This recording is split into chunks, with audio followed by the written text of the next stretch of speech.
ஆக 25/11/2015 புதன்கிழமை கார்த்திகை தீபம் நாள் ஆதிபராசக்தி 13வது ஸ்லோகத்தின்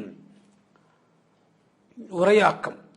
ஓம் விஷ்ணு விஷ்ணு திருத்திய பிரதான சரஸ்வதி சரஸ்வதி தேவி வித்யா வித்யா பவானி ஸ்லோக பிரதான பிரதான பிரத்யட்ச பிரதஷ்ட சரஸ்வதி லோக சிருஷ்டி தேவி சிங்கவாகினி சிங்காசனி திரேகங்க சுந்தரி சரஸ்வதி தேவி பிரதான வித்யா சகசிரார நர்த்தன சக்தி சக்தீஸ்வர பூஜா சரஸ்வதி துர்காரூபிணி லட்சுமி விஷ்ணு பூஜா சக்தி தேவி தேவி ஆதிபராசக்தி மாதா பாதனமஸ்துதே. இது ஆதிபராசக்தியின் 13வது ஸ்லோகம். அதில் வித்யா என்ற நிலையிலே இருக்கக்கூடிய ஷட்வித்யா என்ற நிலையில் ஆதாரம் சுகம் ஆரோ அவரோ அவித்யா வித்யா இந்த நிலையில் அந்த 4வது நிலையில் அதை தொடர்ந்து உரைநிலை சொல்லப்படுகிறது. அவித்யா வித்யாவை தனியாக பிரித்து அவித்யாவில் ஆதாரமற்றது, வித்யாவில் ஆதாரம். அவித்யில் பற்று, வித்யாவில் பற்றற்ற நிலை. அவித்தியில் புறம், வித்தையில் அகம். இப்பொழுது அவித்தியில் புறமாயா, வித்யாவில் அகமாயா. இது ஞானத்தின் உள்நுழைந்த சாரம், ஞானத்தின் உள்நிறைந்த சாரம். புறமாயா. அடுத்தது அகத்திற்குள்ளுள்ள மாயா. வித்யா என்ற நிலையிலே மாயை சேராது, அவித்தியில் மட்டுமே மாயை சேரும். இந்த மாயை பிரியக்கூடிய காலத்தில், இந்த மாயையானது பிரியக்கூடிய காலத்தில், வித்யா நிலைக்கு உள்ளே தள்ளப்படக்கூடிய காலத்தில், அகமென்று சொல்லக்கூடிய உள்புறத்தில் மாயையும் உண்டு. அவித்தியில் புறமாயா உண்டு. மனிதன் வாழ்ந்து கொண்டிருப்பது புறமாயா நிலைதான். அந்த புறமாயா நிலையில் மனிதனை படைப்பதற்கு அன்னையானவள் ஆதிபராசக்தியானவள் பிராணசுருத்தியின் வழியாக தன்னுடைய பிம்பமாக பிரதட்சையா என்று சொல்லுக்கணங்க சரஸ்வதி தேவியை படைக்கிறாள்.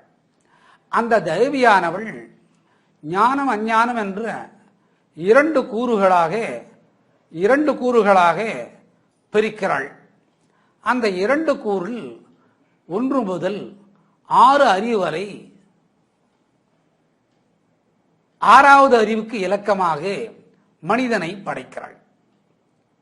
இந்த படைப்பின் தத்துவம்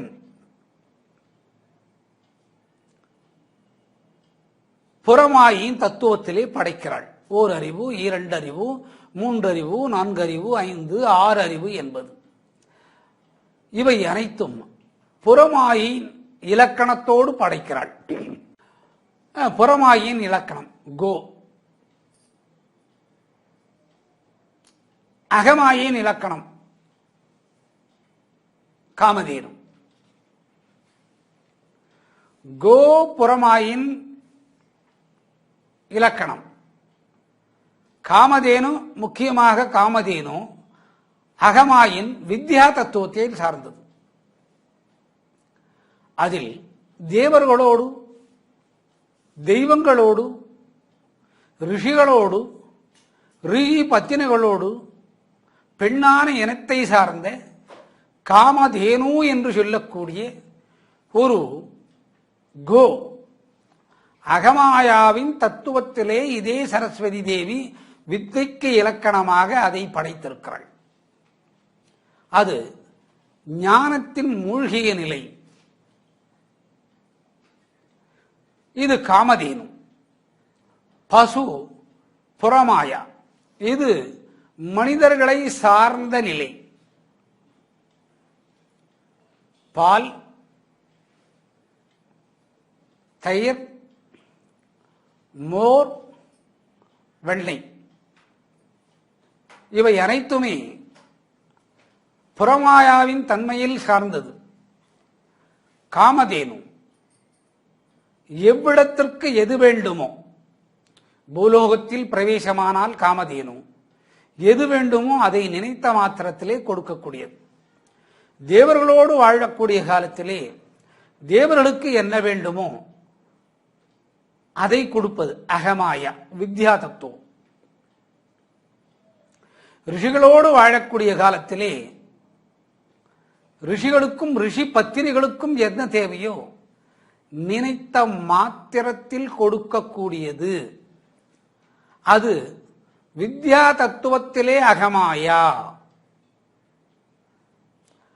அவித்யா தத்துவத்திலே பசு, காளை. இதனுடைய இல்லற உடல் பிம்பத்தின் தாம்பத்திய நிலையை பொறுத்து புறமாய அமைகிறது. காமதேனுக்கு அந்த விஷயங்கள் இல்லை. தேவர்களோடு இருந்த காலத்தில் வித்யா தத்துவத்தில் அகமாயா காமதேனும் நினைத்ததை நினைத்த மாத்திரத்தில் கொடுக்கக்கூடியது. அது என்ன நினைக்கிறதோ அதையும் கொடுக்கக்கூடியது. அதனுடைய தத்துவத்தில் தான் நந்தி மகாதேவன், அதனுடைய தத்துவத்தில் தான் சிங்கவாகனம். அகமாயா அதனுடைய தத்துவத்தில் தான் கருடாழ்வார். இவை அனைத்தும் வித்திக்குள்ளே இருக்கக்கூடிய அகமாயா தத்துவத்தில் பிரவேசிக்கின்றது.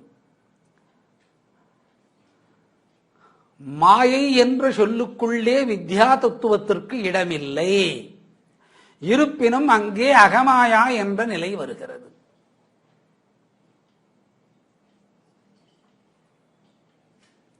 அகமாயா என்ற நிலை வருகிறது. அந்த அகமாயா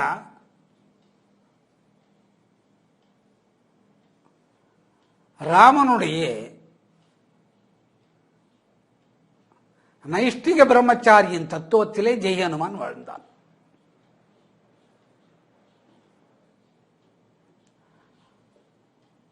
அந்த ஜெயஹனுமான் ராம லக்ஷ்மணனை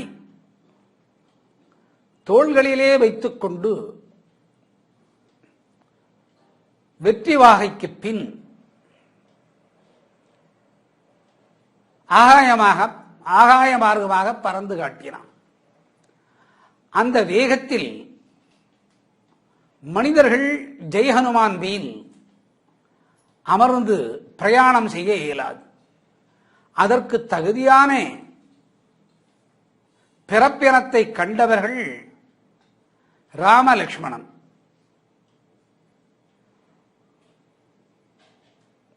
ராமன் லக்ஷ்மணன்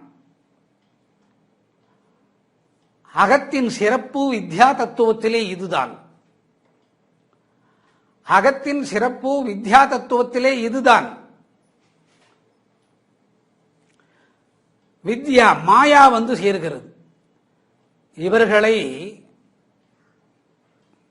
தோளில் சுமந்து செல்கிறோம். வெற்றி வாகை சூடியவர்கள்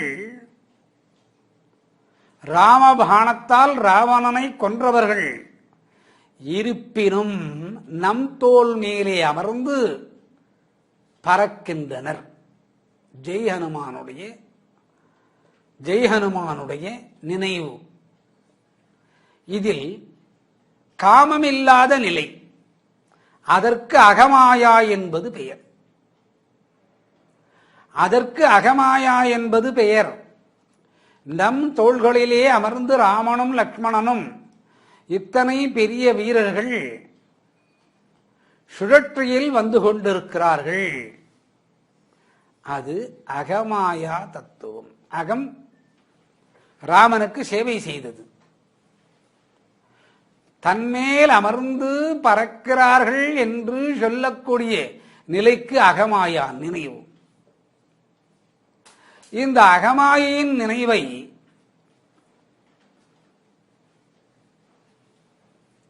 அடுத்த பிறப்பிலே கண்ணனாக வந்து அவித்யா தத்துவத்திலே தான் உபயோகித்த பசுவின் வெண்ணெயை, பால், தயிர், மோர், வெண்ணெயை தான் உண்ட காலத்தில் கண்ணன் அவித்யா தத்துவத்திலே வரக்கூடிய பசு, காளை, கன்று, ஈன்றெடுத்த கன்று, வெளித்தள்ளிய பால், பாலிலிருந்து வெளித்தள்ளிய தயிர், தயிரிலிருந்து வெளித்தள்ளிய மோர், மோரிலிருந்து வெளித்தள்ளிய வெண்ணெய், இவை அனைத்தும் அவித்யா தத்துவம். இவை அனைத்தும் வித்யா தத்துவத்திற்குள்ளே அடக்குகிறான் கண்ணன். இந்த கண்ணனுடைய உருவம் வித்யா தத்துவம். கண்ணனுடைய உருவம் வித்யா தத்துவம். உபயோகப்படுத்தக்கூடிய பொருள்கள் அவித்யா தத்துவம். காளை, பசு, கன்று, வெளித்தள்ளிய பால், வெளித்தள்ளிய தயிர், வெளித்தள்ளிய மோர், வெளித்தள்ளிய வெண்ணெய், இவை அனைத்தும் அவித்யாவை வித்யாவுக்குள்ளே புகுத்துகிறான். அது புகுத்துவதற்கு வித்யாஸ்வரூபமான கண்ணன் தேவைப்படுகிறது.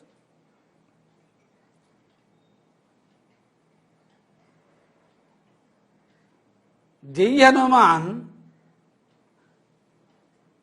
சிவனுடைய பிம்பமாக இருப்பினும் கூட அவனுக்கு கூட அகமாயா தோள்களில் ஏறி நின்றனர், அமர்ந்தனர், அது அகம். நம்மால் பறக்கின்றனர் என்பது மாயா, அது அகமாயா. கண்ணனாக வரக்கூடிய காலத்திலே அவித்தியின் வழியாக வந்து வெண்ணையை எடுத்து தான் உண்ணும் முன் வித்யாஸ்வரூபமான கண்ணன் அவித்யாவான வெண்ணையை குரங்குக்கு ஊட்டுகிறான். அந்த வெண்ணையானது ஆதிபராசக்தியின் பிராணசுருதி, ஆதிபராசக்தியின் பிராணசுருத்தியை தனக்குள்ளே அடங்கிக் கொண்டு ஞானம் விளங்காத குரங்கிற்கு வாயில் செல்லும் போது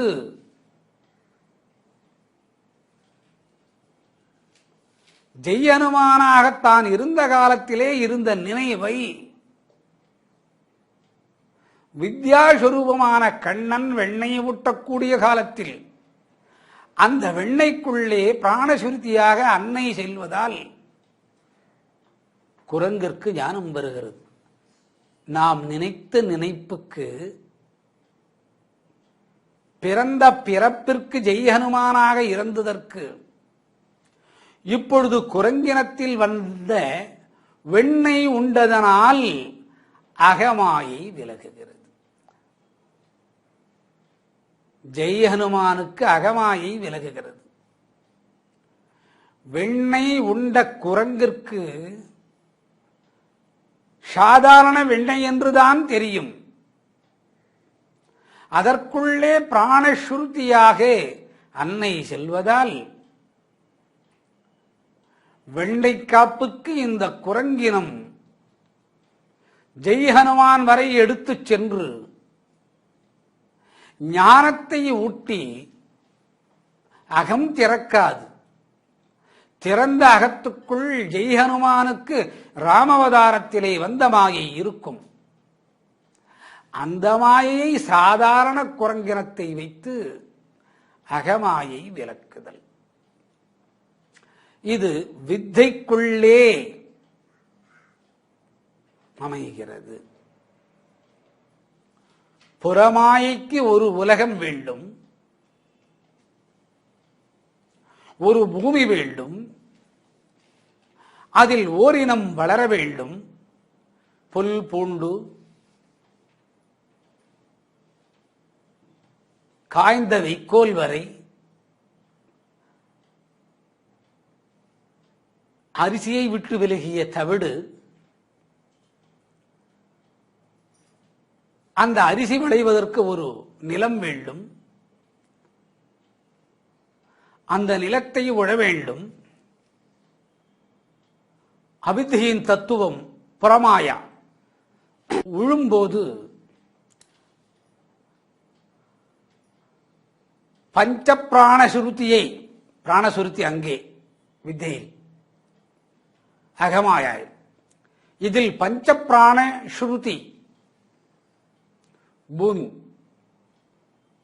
ஆகாயம், சூரியன், அதனுடைய ஒளிக்கற்றைகள், நீர், பஞ்ச பிராண சுருதி, அதற்குள் அன்னை இருக்க வேண்டும். ஓரின நெல் முளைக்க வேண்டும். அந்த பில் தேவைப்படுகிறது. அதற்கு ஒரு உலகமும் ஒரு பூமியும் ஒரு சூரியனும் ஒரு சந்திரனும் ஆக்சிஜனை உள்வாங்கும் ஒரு காற்றும் நிலவும் நீருக்குள்ளே இருக்கக்கூடிய புரத சக்திகளும்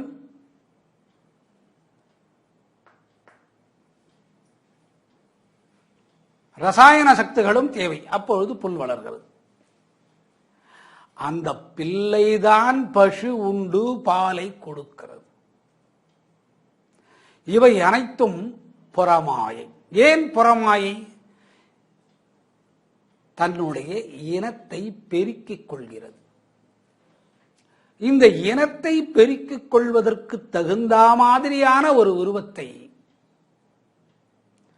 இறைவன் படைக்க வைக்கிறான். அதை படைப்பதற்கு தகுந்த மாதிரி பிரதிஷ்டிதா ரூபத்திலே அன்னை ஆதிபராசக்தி சரஸ்வதி தேவியை படைக்கிறாள். அவள் வித்தைக்குள் மட்டுமே ஒடுங்குபவள். அவித்தியின் சுரூபத்திற்குள் படைக்கக்கூடிய நிலைகளை பூமி, வானம், சூரியன், நீர், பூமியின் உழவு நிலை, அதில் நெல்மணி, விதைத்த நெல் நெல்மணியாக வந்து புல்லாக வந்து ஆகாரமாக வந்து அதை உண்ட பசு பருவமடைந்து காளையோடு இணைந்து கன்று என்று பால் கொடுத்து பால் மோராகி, பால் தயிர் மோராகி வெண்ணெய் வருகிறது. இதை உண்டு பண்ணக்கூடியவள் வித்யாஸ்வரூபத்திலே எடுக்கக்கூடியவள். இந்த பசு என்ற கோக்கே தன்மை புறமாயை விலகக்கூடிய சக்தி உண்டு. காமதேனுவின் தத்துவம் அகமாயை விலகியதால் தேவர்களோடு இருக்கிறது. அகமாயை விலகியதாலும் கண்ணனோடு இருக்கிறது. அது வித்யா தத்துவத்திற்குள்ளே அடக்கம்.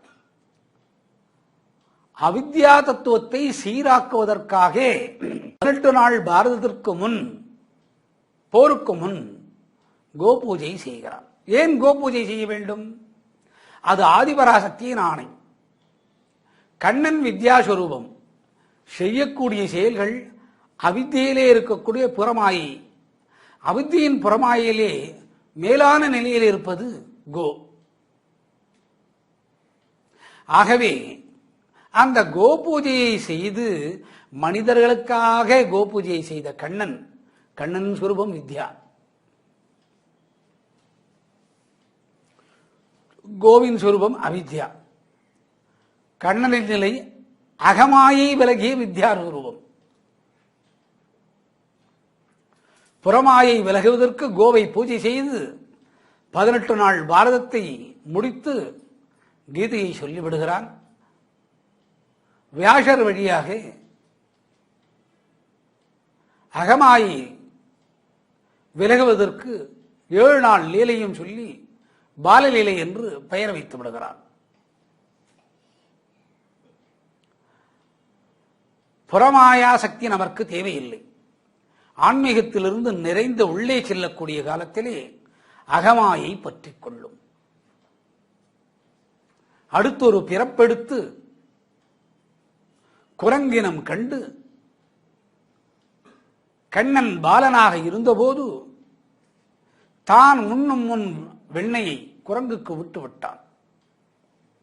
ராமாவதாரத்திலே இருந்த ஜெயஹனுமானுக்கு உரைத்தது. ராமன் காலம் வேறு, கண்ணன் காலம் வேறு. கிருத்தாயுகத்திலே நடந்தது துவாபர யுகத்திலே முடிக்கிறான்.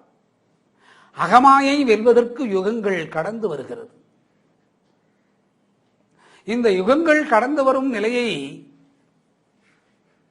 அவிர்வாகமாக சொல்வதுதான் பிரதட்சையா என்று சொல்லக்கூடிய சரஸ்வதி தேவி, அவளை பிராணசுருதிக்குள்ளே படைக்கிறாள் அன்னை ஆதிபராசக்தி.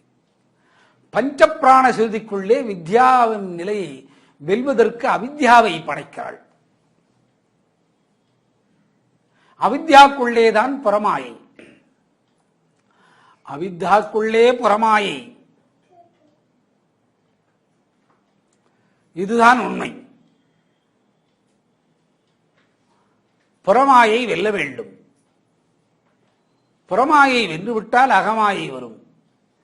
அகத்திற்குள்ளே சென்றால் இந்த இவனுக்கு ஏற்பட்டதே ஜெயனுமானுக்கு அதுபோன்று ஒரு நிலை வரும். இவைகளை சீரமைப்பதற்காக வித்தையின் சுரூபத்திலே பிரதட்சயமாக பிராணசுருதியை கொடுத்து அன்னை ஆதிபராசக்தி அவளை படைத்திருக்கிறாள். இது உடலோடு கூடிய ஞானத்தை பெறுவது, உடலோடு கூடிய புறமாயை வெல்வது, இறைவனோடு கூடி பழகி வாழ்ந்து ஜெய்யனுமானுக்கு அகம் திறந்து என்மேல் ராமனும் லக்ஷ்மணனும் பறக்கிறான் என்பதை அகத்தை பற்றி கொண்ட மாயை. அகமாயை என்பது காமத்தை துறந்த நிலை. அகமாயை என்பது கர்மத்தினால் இறைவனுக்கு சேவை செய்யக்கூடிய நிலை. இறைவனுக்கு சேவை செய்யக்கூடிய காலத்திலும் இந்த அகமாயை பற்றி கொள்ளும். பற்றியதுதான் ஜெய் ஹனுமானுக்கு. அதற்கு கிருஷ்ணவதாரம் காண வேண்டியிருந்தது. ஒரு குரங்கின் மூலியமாக கண்ணன் அழித்த வெண்ணையை எடுத்து அதை உண்ட குரங்கின் வாயிலாக ஜெய் ஹனுமானுக்கே அகமாயை விலகுகிறது. ஜெய் ஹனுமானுக்கே அகமாயை விலகுகிறது. இது எத்தனை ஆனந்தம் என்பதை பாருங்கள். இத்தனை ஆனந்தம் இதுதான். என்ன செய்வது?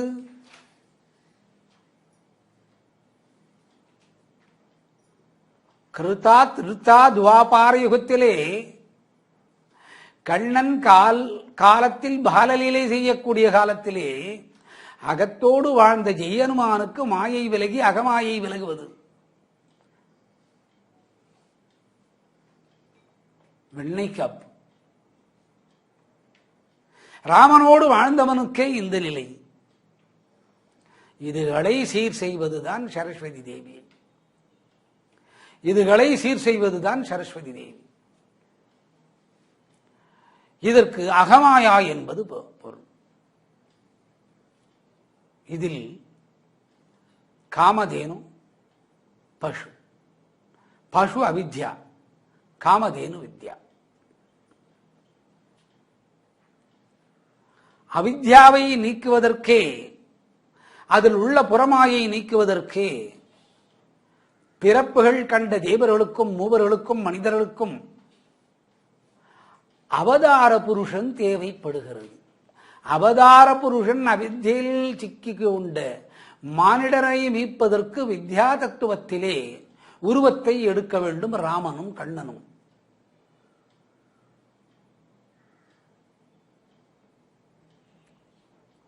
இந்த தத்துவத்தை புரிந்து கொண்டால் அவித்திலே இருக்கக்கூடிய புறமாயின் தன்மை காம குரோத லோகம் விடுபடுகிறது. ஆனாலும் இந்த மாயையானது அகத்தை பற்றி கொண்டு ஜெய்யனுமானுக்கு வந்த நிலை வரும்.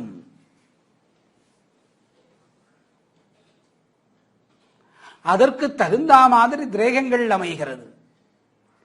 அதற்கு தகுந்த மாதிரி ஆயுளின் பருவங்கள் அமைகிறது. அதற்கு தகுந்த மாதிரி வான்வெளியிலே பறக்கக்கூடிய தன்மை வருகிறது.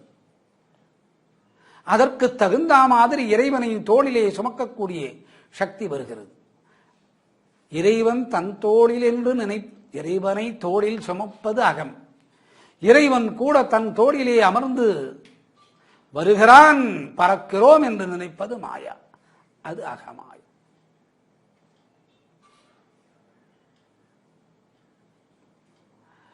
இந்த நிலையை பற்றறுக்கக்கூடியவள் அன்னை ஆதிபராசக்தி. அவளுடைய பிம்பம் தான் இந்த சரஸ்வதி தேவி. இந்த மனதினை ஆனந்தமாக வைத்துக் கொண்டிருக்கிறது. இந்த மனதை ஆனந்தமாக வைத்துக் கொண்டிருக்கிறது. இந்த மனதினை ஆனந்தமாக வைத்துக் கொண்டிருக்கிறது. என்ன ஆனந்தம்?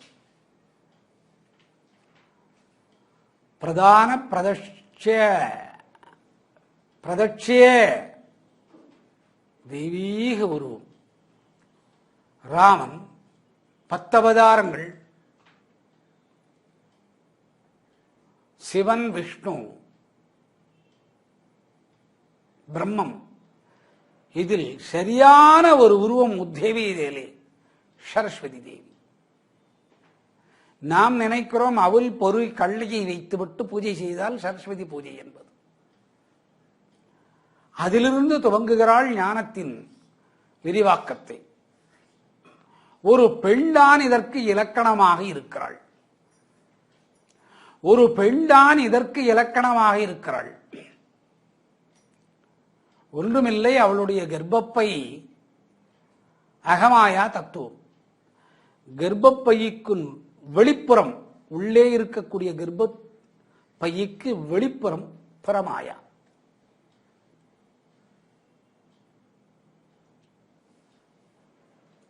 அதனால்தான் குழந்தை பனிக்குடத்துக்குள்ளே சிக்கி இருக்கிறது. பரமாயின் அவித்யா தத்துவத்தில் தான் அந்த பனிக்குடம் உடைவது.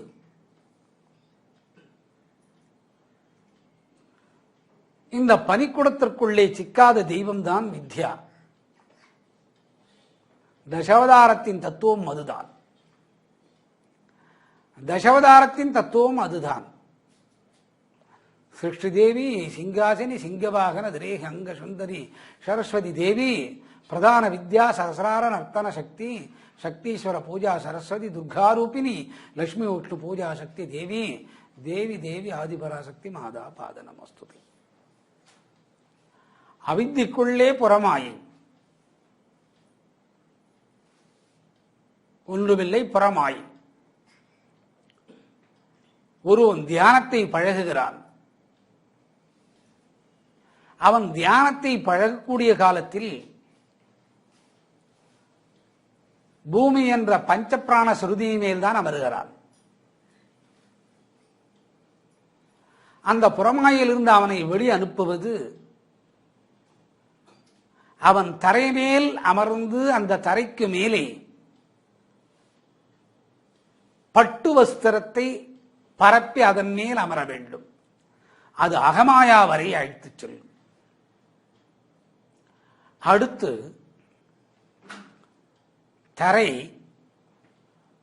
அதன் மேல் தர்பை, தர்பை மேல் பட்டு துணி என்ற வஸ்திரம், அதன் மேல் ஆசனம். அது அகமாயா வரை அழைத்துச் செல்லும்.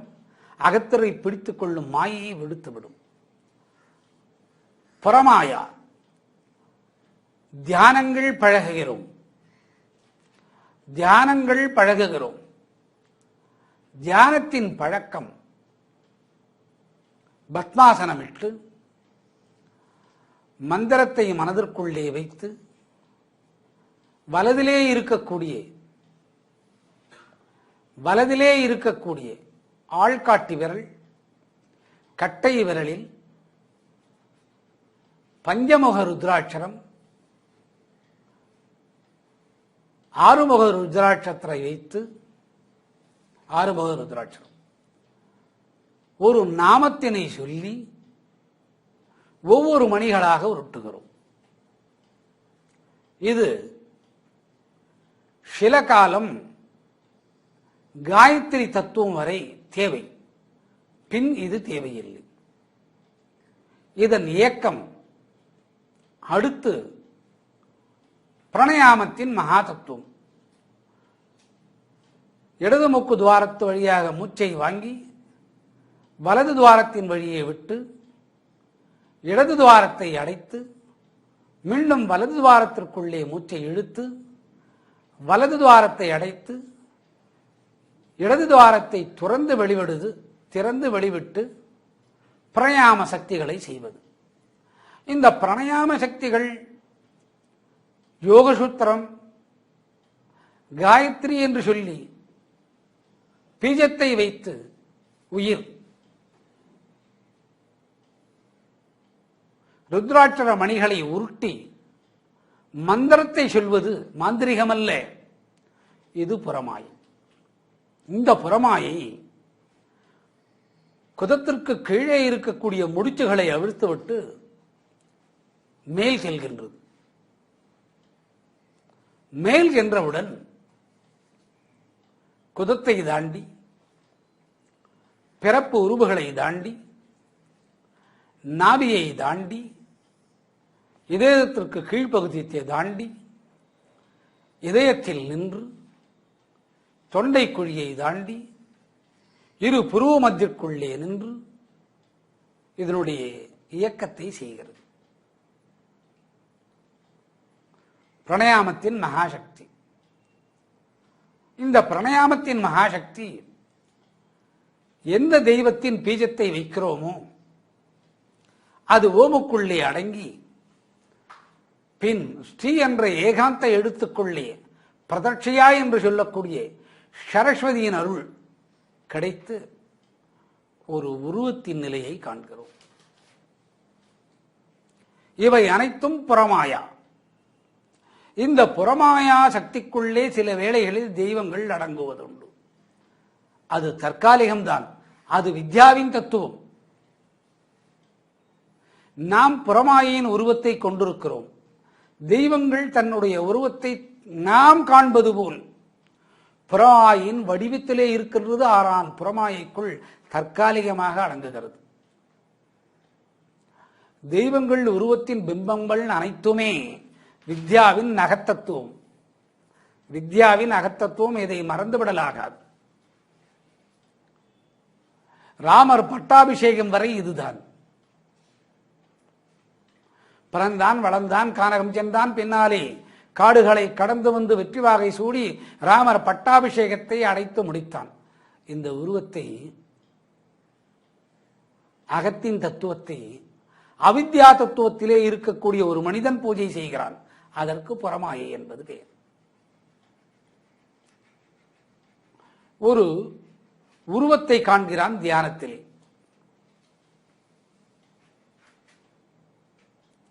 ஒரு பெண்ணின் உருவத்தை காண்கிறான். ஒரு சக்தியின் உருவத்தை காண்கிறான். இந்த சக்தியின் உருவத்தை பற்றிய மனிதன் புறமாயின் நிலையில் ஆனந்தத்தை அனுபவிக்கிறான். இவள் யாராக இருக்கும்? ஏன் இங்கே திரிந்து கொண்டிருக்கிறாய் என்று ஒரு ஆங்கிலேயன் கேட்டானாம். இந்த கரையை காத்துக் கொண்டிருக்கிறேன். ஏன் இந்த கரையை காத்துக் கொண்டிருக்கிறாய்? இந்த ஏரி உடைந்தால் நீர் ஊருக்குள்ளே போகும். வித்யாவின் அகத்தத்துவத்திலே இருக்கக்கூடியவன் Raman. Who are you? I am a soldier. My name is Ram. My brother name is Lakshman. Who are you? I am a god. அலண்டு விட்டான் அந்த ஆங்கிலேயன். பார்த்த தோரணம் தோற்றம் அனைத்தையும் வித்யா நிலையிலே இருக்கக்கூடிய புறமாயை தவிழ்ந்த மனிதன்.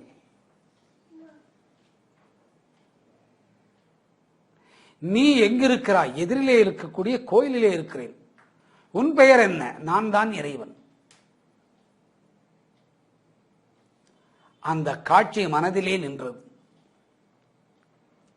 பின் அவன் ஆராய்ந்தான். தான் ஒரு அரசன் அல்ல ஆங்கிலேயன்.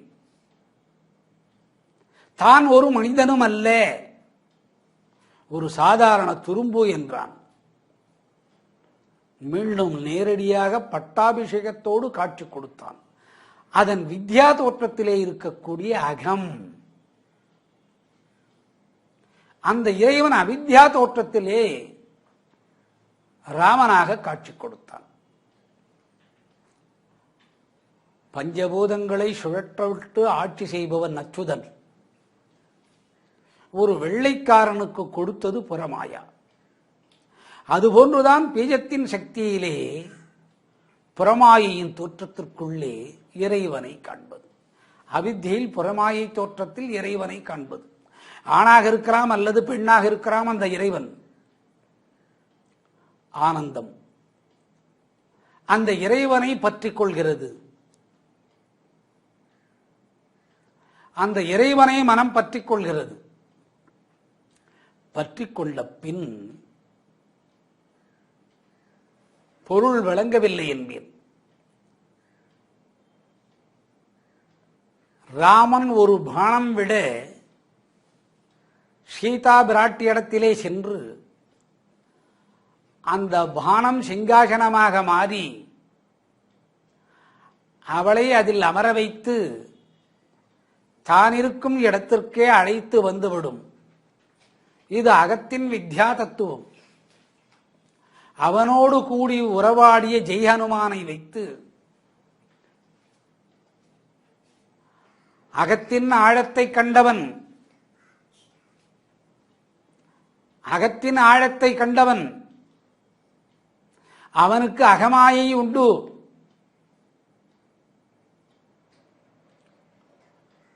புறமாயா தத்துவத்திலே ராமநாம ஜபம் செய்தவன் மணி உருட்டி கிருஷ்ணாவதாரத்திலே முடிக்கிறான். அகமாயை விலகுகிறது. வெண்ணெய் காப்பு வேண்டிக் கொண்டால் அனைத்துமே நடக்கும். உண்மையாக நடப்பது வெண்ணெய் காப்பு.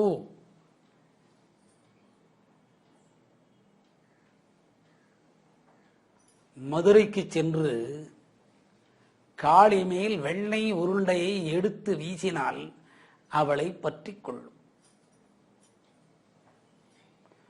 பற்றி கொண்டவுடனே அந்த பிரார்த்தனை முடிந்து போகும். அந்த பிரார்த்தனையை காளிக்குள்ளே இருந்து முடித்துக் கொடுப்பவன் ஜெய் ஹனுமான். ஒரு சிறு வெண்ணெய் உருண்டையை எடுத்து வீசி அடித்தால் அவள் எடுத்துக் கொள்வாள். கிரிக்கெட். பெண்ணோ ஆணோ அந்த வெண்ணெய் உருண்டையை வீசி எடுத்தால் பற்றிக் கொள்கிறாள். அந்த பிரார்த்தனையை நடத்தி கொடுப்பவன் ஜெய் ஹனுமான். ராமென்ற நாமத்திற்குள்ளே புறத்தை வைத்து அவித்யா தத்துவத்திற்குள்ளே புறமாயை என்று அறியாது ராமநாம ஜபம் செய்து கொண்டிருந்தான். அந்த ராமநாம ஜபத்தின் தத்துவமாக சீதா பிராட்டியை பார்க்கும் தன்மை அடைகிறான் ஜெய் ஹனுமான். பார்க்கும் தன்மை அடைகிறான் ஜெய் ஹனுமான். அவள் நீராடி 10 திங்கள் ஆகிறது. சிறு உருவமாக ஓரங்கலத்திலே சென்று இறங்குகிறான். இவள்தான் சீதா பிராட்டியோ? மெய்மறந்தான் நகத்தில்லை. அதற்கு முன் புறமாயா என்று அவித்யா தத்துவத்திலே ஜபத்தை உருட்டி செய்தவன் மணியை உருட்டினான். ராமனை கண்டான். தோழனானான்.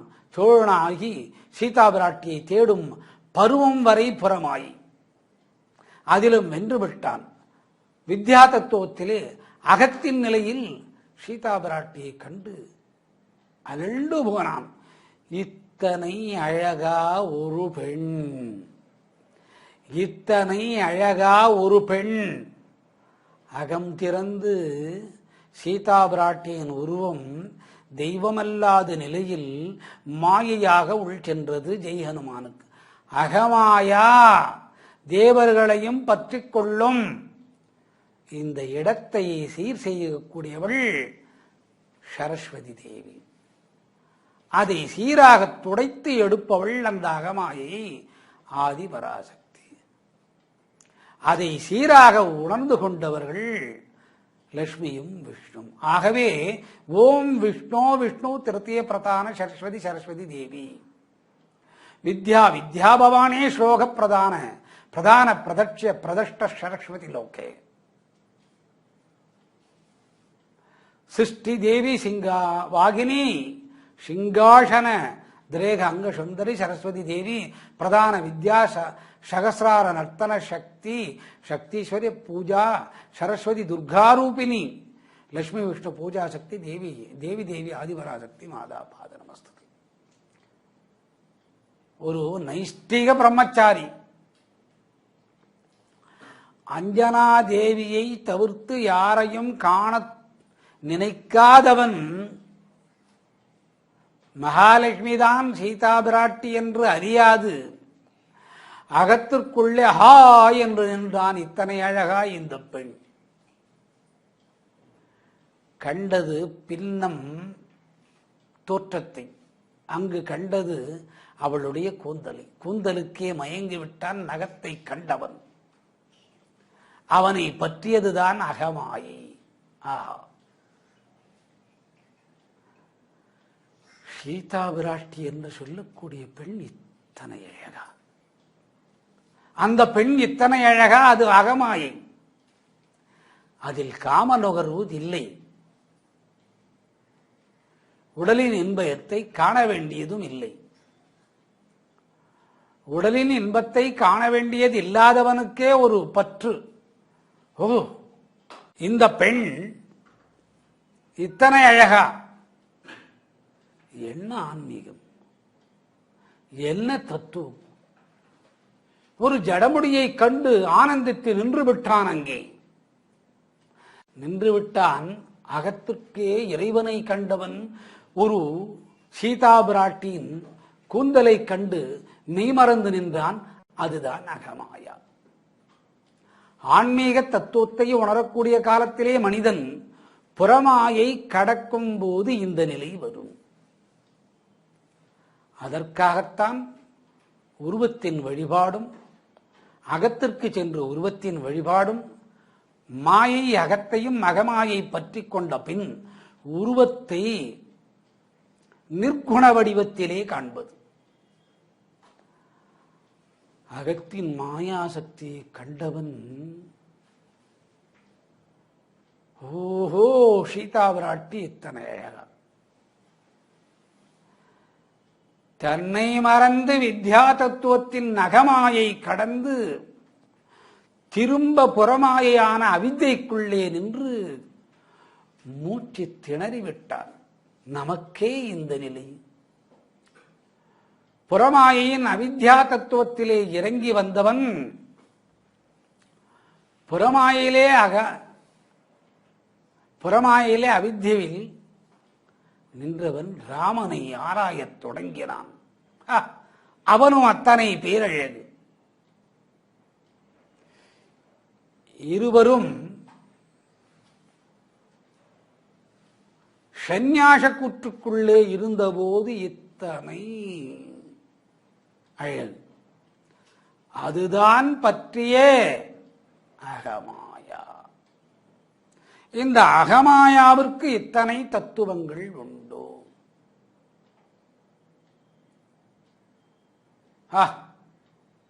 இவள் இத்தனை அழகா. இது ஆஞ்சநேயருக்கு தேவையில்லாத விஷயம். காண வேண்டியது என்ன? சீதா பிராட்டி எங்கே இருக்கிறாள் என்று. புறப்பட்டது என்ன? வாயு வேகத்திலே வானத்திலே. கண்டது என்ன? அவள் கூந்தலை. அதற்காகத்தான் சொன்னான் வந்தவண்ணே. திரும்பி வந்தவுடன் சொன்னான், கண்டேன் சீதை. சீதாவை கண்டேன் என்றான். பிராணம் ராமனது போகிவிடும். கண்டேன் சீதையை. என்ன கண்டான்? கூந்தலை கண்டான். மெய்மறந்து நின்றான். கண்டது அன்னையை, அகம். இத்தனை அழகா அவள் என்று அந்த கூந்தலை பார்த்து கேட்டது அகமாயா. புருவத்தை கண்டான். வானவில் போல் வளைந்திருந்தது. புருவத்தை கண்டான். வானவில் போல் வளைந்திருந்தது. சீதா பிராட்டியின் புருவத்தின் நிலை வானவில் போல் வளைந்திருந்தது. அந்த புருவத்திற்கும் இத்தனை அழகா. மனம் அந்த இலங்கையிலே பறந்து விரிந்து ஓடி ஆடியது. அகத்திற்குள்ளே உண்ட மாயை. கண்ணிமையை கண்டான். காண வேண்டியதில்லை. உனக்கு என்ன வேலை? சீதா பிராட்டியை தேடி கண்டுபிடிப்பது வேலை. அவளுடைய கூந்தலும் புருவமும் கண்ட இவன் அகத்திற்குள்ளே உள்ள மாயையை பற்றி கொண்டு ரசனையை ஆரம்பிக்கிறான். காட்டி கொடுத்தால் சீதா பிராட்டி கேட்டு வாங்கி கொண்டாள். காட்டி கொடுத்தால் சீதா பிராட்டி கேட்டு வாங்கி கொண்டான். இவனால் நடக்காது. வானத்திலே பறந்து அவளை பார்க்க இயலாது. பறக்க வைத்தால் சென்றான். வானரத்திற்கே இந்த அகமாயை பற்றியதென்றால் மனிதனுக்கு எப்படி? அந்த வித்தைக்குள்ளே வரக்கூடிய அகமாயை அறுத்தெடுப்பவள் இந்த சரஸ்வதி தேவி. யாரால் முடியும் இதை? அடுத்தது கன்னிமையை கண்டான். அடுத்தது கன்னிமையை கண்டான்.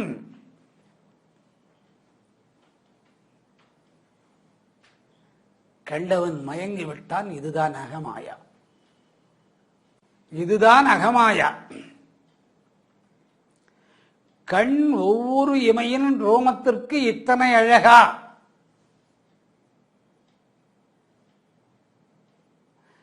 கண் ரோமத்திற்கு இத்தனை அழகா ஒரு பெண்ணிடத்திலே?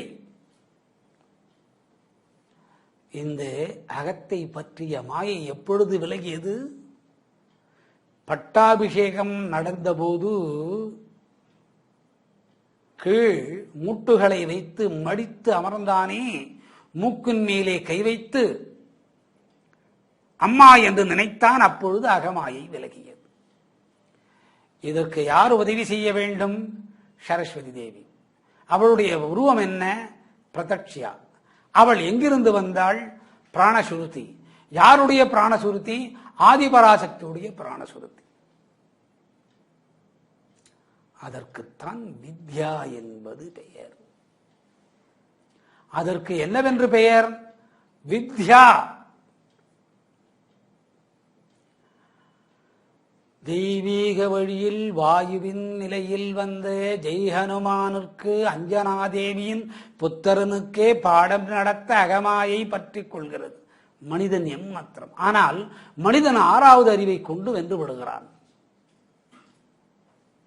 மனிதன் 6வது அறிவை கொண்டு விஞ்ஞான நிலை கடந்து மெய்ஞான நிலை கடந்து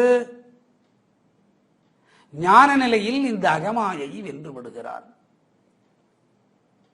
இங்கே அவித்யை பற்றி சொல்ல வேண்டிய அவசியமில்லை. இந்த உலகம் அனைத்தும் பிரதட்சியா என்ற பெண்ணின் வழியாக கோடியில் ஒருவனை தயார் செய்து காட்டுகிறாள்.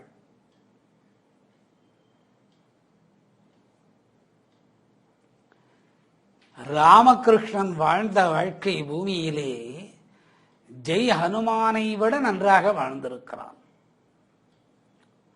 புறமாயை வெல்வது எப்படி என்பதைத்தான் அவித்யின் கோணத்திலே உருவாக்கி விவேகானந்தனை வெல்ல வைத்தது. வென்று காட்டச் செய்த உருவத்தை கொண்டவன் தான், நகமாயை வென்றவன் தான் ராமகிருஷ்ணன் வித்யாஸ்வரூபம். அவனுடைய வாழ்க்கை கோணங்களை படித்து பாரும் சந்நியாசம் வரும். அவன் வாழ்ந்த வாழ்க்கையை வாழ்ந்து பாரும் சந்நியாசம் வரும். அவனுடைய பேச்சிதனின் மொழியை கேட்டுப்பாரும் உடலிலே இருக்கக்கூடிய ரோமக்கால்கள் அனைத்துமே அகத்தை பற்றி அகத்தை திறந்து மாயை கொண்டு அந்த மாயை வென்று அகமாயை பிரிந்து அகம் ஏகாந்தத்தில் நின்று காளியை கண்டு சரஸ்வதி தேவியை கண்டு பிரதட்சியா என்று சொல்லக்கூடிய அந்த அன்னையை வணங்கி ஆதிபராசக்தி என்று சொல்லக்கூடிய ஒரு பெண்ணின் உருவமற்ற பிராண சுருத்திக்குள்ளே அடங்கி மாண்டு போகும் மனது. அந்த உருவம்தான் ராமகிருஷ்ண பரமாம்சம். எதற்காக அவனை இங்கே கொண்டு வர வேண்டியது? எளிமையாக ஞானத்தை போதித்தவன் இந்த 1000 ஆண்டில். ஏழை என்றால் இறைவனை அறிந்தவன். ஏழைக்கு இறங்காயோ நீ.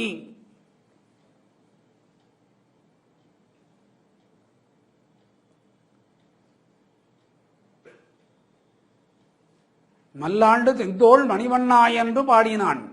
ஏழைக்கு இறங்காயோ. இறைவனை அறிந்தவன் ஏழை. அந்த உடலை பெற்றவன் தான் ராமகிருஷ்ணன். எத்தனை கோணங்களிலே அவனுடைய புகைப்படங்கள் எத்தனை கோணங்களிலே எந்தென்று உலகங்களிலே இருந்து கொண்டிருக்கிறது. வாழ்க்கை வரலாறின் தத்துவம் வித்யா என்ற மாயை நீங்கி அகமாயை நீங்கி அகத்தோற்றத்தின் உருவம் அவன்தான். மனைவிக்கு கூட இங்கே இடம் கொடுக்கவில்லை. தனியாக பிரித்து விவேகானந்தனை பார்த்துக் கொள்கின்றான். புறமாயை வென்று வரட்டும் அவித்தியிலே. எத்தனை இரக்கமற்ற மனமாக இருந்தால் ராமகிருஷ்ணன் சாரதியை கூட தள்ளி வைத்திருப்பாள். கட்டிய மனைவி உடல் பற்று அல்லாதவள், ஈவருக்கம் இல்லாத அவளையும் தள்ளி வைத்து விட்டான். அதற்காகத்தான் இங்கே கோடிட்டு காட்ட வேண்டியது இருக்கிறது. ராமகிருஷ்ணன் ஒரு ஆசான் கிடைத்தால் ஆசானியனுடைய மனம் இருதயத்துக்குள் நின்றால் மாயை கடந்த நிலை அகத்தை காட்டிக் கொடுக்கும். புறவித்யா தத்துவத்தில் அதனிடத்திலே பலன் எதிர்பார்ப்பது, புறமாயா அவித்யா தத்துவத்திலே மனிதன் எதிர்பார்ப்பது அந்த உருவத்துக்கிட்டே பிரார்த்தனை செய்து பலனை எதிர்பார்ப்பது. பலன் குறையாத நிலை வந்தால் அகமாய்க்கு போகும். பலன் குறைந்து வந்தால் ஆஷானுடைய புகைப்படத்தை திறந்து வீசி எறிந்துவிடும். வலம்புரி விநாயகர் வீட்டிற்காகாது, கோயிலிலே வைத்துவிடு. இவனே வீட்டிற்காகாதவன், இவனை வீட்டிற்குள் வைத்துக் கொண்டிருக்கிறார்கள். இதை தெரிந்து கொள்வதற்கு வலம்புரி விநாயகர் ஆகாது, இடம்புரி விநாயகர் வேண்டும். இடம்புரி விநாயகர் ஆகாது, வலம்புரி விநாயகர் வேண்டும். இவனையே வீட்டில் வைக்கக்கூடாது, மனைவி வைத்துக் கொண்டிருப்பாள். என்ன செய்வது? விதியின் கோரத்தாண்டவம் இதுதான். இந்த தோற்றத்திற்குள் தான் மாயையை கடந்து வித்யா தத்துவத்திலே அகத்தின் உருவத்தை பெற்றவன் ஒரே ஒரு ஞானிதான் ராமகிருஷ்ண பரமாம்சம். எத்தனை கோடி புகைப்படங்கள் எங்கெங்கு இருக்கிறது? அவன் எங்கு இப்பொழுது பிறந்து அவனுடைய பிறந்த மேனியின் புகைப்படங்கள் என்ன என்ன அல்லலுகிறதோ பரமாயா அவித்யாவின் தத்துவம். ஆழானின் ஆழத்தை கண்டுபிடித்தால் புறமாயை விட்டு அகத்தில் சென்று அகத்திலே வரக்கூடிய காயத்தின் நிலை மாயை விலகி அகமாயா விலகி அகம் நிற்கும். அதான் வித்யாவின் ஆனந்தமான சுரூபம். அதுதான் வித்யாவின் ஆனந்தமான சுரூபம். அதேதான் வித்யாவில் ஷட்வித்யா 6. ஆதாரம் 1, சுகம் 2, 3 ஆரோ அவரோ, 4 வித்யா அவித்யா. அவித்யா வித்யா. அந்த அவித்யா வித்யாவுக்குள் பிரிந்ததுதான் வித்யா நிலையிலே ஆதாரம், பற்றற்ற நிலை, அகம், அகமாயா, அகவித்யாமாயா, அகஞானம், ஞான சூன்யானந்தம். இது வித்தையில். அவித்தையில் ஆதாரம் உள்ளது, பற்று, புறம், புறமாயா, புற அகமாயா, புறஞானம், ஞானானந்தம். 1, 2, 3, 4, 5, 6, 7 வகையாக 14 வகையாக அவித்யா வித்யா என்று பிரிகிறது. இதே மகா தத்துவம்தான் கீதையின் சாரம். போர்க்களத்திலே நடந்தது என்பதனால் பாலலீலை உள்ளே புகற்றப்படுகிறது. கண்ணனை ஓட வைத்தான் புறமாயா அவித்யா, கண்ணனை தேரோட்ட வைத்தான் புறமாயை அவித்யா. அனைத்து ஆயுதங்களும் இருந்து அவன் ஆயுதத்தை விடுக்காது இருந்தது. வியாசரின் வேலை இது, எழுதிவிட்டான்.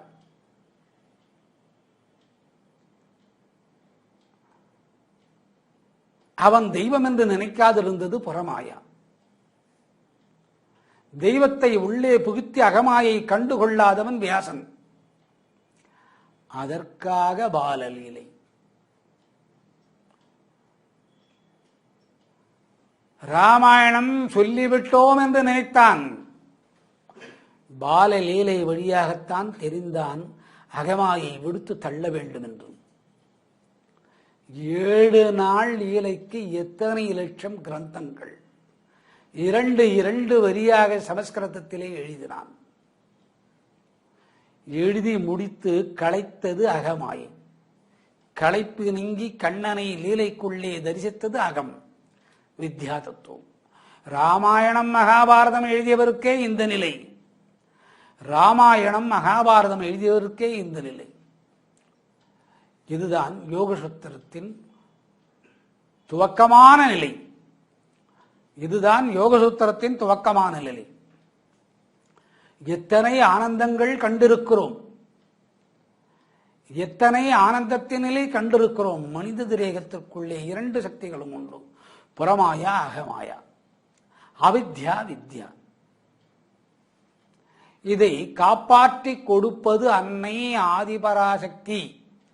அவளுடைய பிம்பத்தின் நிலை சிங்கவாகினி, பிரத்யட்சையாய் என்று சொல்லக்கூடியவள். உலகம் அனைத்தும் நீர்க்குமிழி போல் வித்யா. அவளுடைய உருவமற்ற நிலையில் கொண்டு வருவது வித்யா. உலகம் அனைத்தும் அவித்யா நிலை. வித்யா நிலைக்குள் இருந்து அந்த அவித்யா நிலையை படைக்க வேண்டும். வித்யா நிலைக்குள்ளிருந்து அந்த அவித்யா நிலையை படைக்க வேண்டும். சிந்திக்க வேண்டாமா? சிந்திக்க வேண்டாமா? 2 நொடிகள் தானா? சிந்தித்து பாரும், தெரியும். எத்தனை ஆனந்தமான செயல். 2 நொடியில் 1 நொடியை சிந்திப்பது அகமாயா. அந்த 1 நொடியில் அரை நொடியை சிந்திப்பது அகம். 2 நொடியும் சிந்திப்பது புறமாயா. எத்தனை ஆனந்தம். அதேதான் சொல்கிறாள். ஓம் விஷ்ணு விஷ்ணு திருத்திய பிரதான சரஸ்வதி தேவி வித்யா வித்யா பவானே ஸ்லோக பிரதான பிரதான பிரதட்ச பிரதட்ச சரஸ்வதி லோகே சிருஷ்டி தேவி சிங்கவாகினி சிங்காசனி ரேக அங்க சுந்தரி சரஸ்வதி தேவி பிரதான வித்யா சகசிரார நர்த்தன சக்தி சக்தீஸ்வர பூஜா சரஸ்வதி துர்கா ரூபிணி லட்சுமி விஷ்ணு பூஜா சக்தி தேவி தேவி தேவி ஆதிபராசக்தி மாதா பாத நமஸ்துதே. சற்று பொறுத்திருந்து புறகமாயா அகவித்யா மாயாவுக்கு போவோம்.